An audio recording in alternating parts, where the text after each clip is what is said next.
जय गुरु जी। सफला एकादशी। पोष मास की कृष्ण पक्ष की एकादशी को सफला एकादशी कहते हैं। इसका व्रत करने से सारे कार्य सफल हो जाते हैं। सभी व्रतों में से एकादशी का व्रत श्रेष्ठ है। एकादशी के विषय में भगवान कृष्ण ने भी युधिष्ठिर को बताया कि बड़े बड़े यज्ञों से भी मुझे संतोष नहीं होता जितना एकादशी व्रत के अनुष्ठान से होता है। इस व्रत को करने वाले को प्रातः स्नान करके भगवान विष्णु की पूजा धूप, दीप, आंवला, सुपारी, अनार, लौंग, ऋतुफल, पुष्प, तुलसी दल से करनी चाहिए।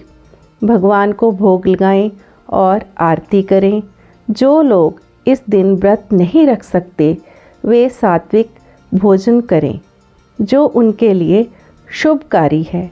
भगवान इससे प्रसन्न होते हैं और भक्तों का कल्याण करते हैं। इस व्रत में जागरण का भी बहुत महत्व है। कथा। चंपावती नगर में महिष्मत नामक राजा का राज्य था।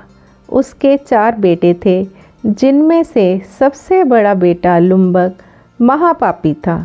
वह सदा पर स्त्री, वैश्यागमन और दूसरे बुरे कामों में अपने पिता का धन नष्ट किया करता था।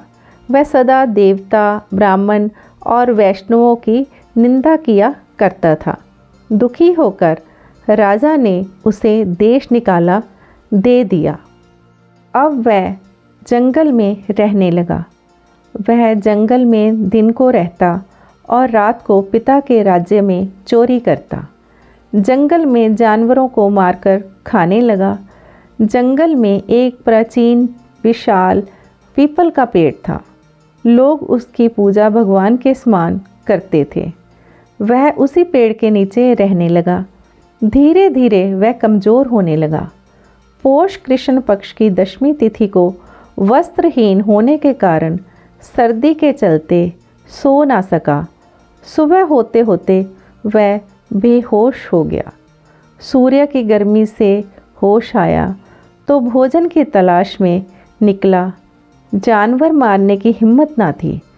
पेड़ों के नीचे गिरे फल उठा लाया। सूर्य अस्त हो चुका था।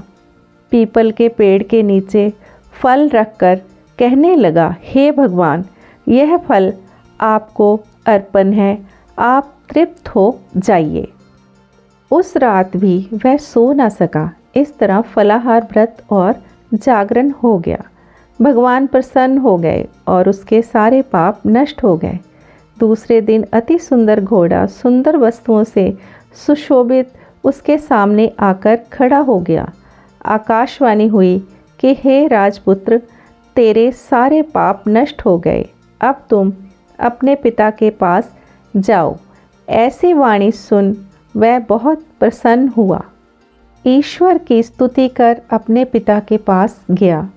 पिता ने उसे राज्य का भार सौंप दिया और वन को चले गए। लुम्बक ने शास्त्रानुसार राज्य किया। राज्य में सभी भगवान नारायण के परम भक्त हो गए। वृद्ध होने पर राज्य का भार अपने पुत्र को सौंप वन में तपस्या करने के लिए चला गया। अंत समय बैकुंठ धाम को प्राप्त हुआ। बोल विष्णु भगवान की जय।